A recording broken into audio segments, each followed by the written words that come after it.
Hello বন্ধুরা, যদি শিলিগুড়ি থেকে পাহাড় কীরকম দেখতে লাগে দেখতে চাও তাহলে এই ভিডিওটা তোমাদেরই জন্যে।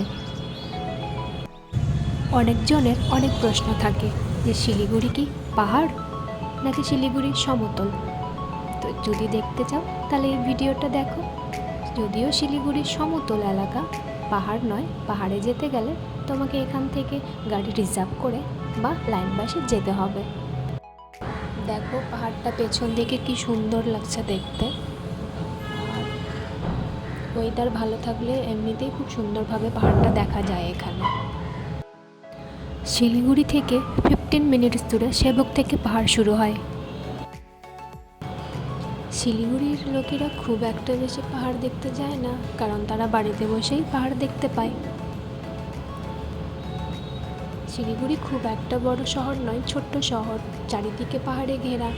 আর তোমরা যেটা দেখতে পাচ্ছ সেটা একটা উত্তর সাইড, যেখানে পাহাড় খুব সুন্দরভাবে দেখা যায় এখান থেকে। পাহাড়ে যখন বৃষ্টি হয় তখন এখান থেকে সেটা ভালোভাবে দেখা যায় না, তবে যখন পাহাড়ে খুব সুন্দর রোদ উজ্জ্বল ঝলমলে পরিবেশ থাকে তখন শিলিগুড়ি থেকে পাহাড় খুব সুন্দরভাবেই দেখা যায়। আমরাও এইভাবে শিলিগুড়ি থেকে পাহাড় দেখতে পারি। কাঞ্চনজঙ্ঘাটা পুরোপুরি দেখা যায় না, তবে কাঞ্চনজঙ্ঘার একটু দেখা যায়। দেখো ওই যে হোয়াইট কালার মানে সাদা রঙের যে পেছন দিকে একদম পাহাড়ে একটু দেখতে পাবে চেষ্টা করলে।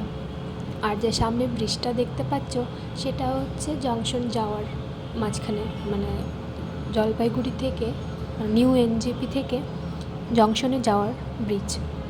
আর তার সাইডে ওই সাইডে দেখো তোমরা একদম ওখানে তোমার মহানন্দা ব্রিজ দেখতে পারবে ভালোভাবে দেখলে। তো আমরা রেল লাইনের খুব ধারেই থাকি, সেজন্য এখান থেকে রেল লাইন দিয়ে যে ট্রেনগুলো যায় সব দেখতে পারি। ব্রিজ পাহাড় খুব সুন্দরভাবে দেখা যায় এখান থেকে।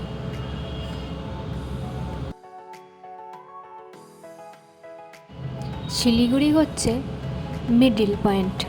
পাহাড়ে যেতে হলে শিলিগুড়িতে আসতেই হবে। শিলিগুড়ি থেকে অনেক রকমের তোমরা যানবাহন পেয়ে যাবে যাওয়ার জন্য। বিভিন্ন ধরনের ট্রাভেল যেগুলো এজেন্ট থাকে তাদের মাধ্যমে যেতে পারো, বা অথবা তোমরা ডাইরেক্ট জংশনে এসে সেখানে অনেক গাড়ি পেয়ে যাবে পাহাড়ে যাওয়ার জন্য। সেখানে তোমরা অনেকজন যদি সবাই মিলে আসো তাহলে সেভাবেও গাড়ির ব্যবস্থা আছে। যদি তোমরা মনে করো একাই যাবে সেভাবেও তোমরা লাইন বাস বা এমনি সাফারি গাড়িগুলো পেয়ে যাবে।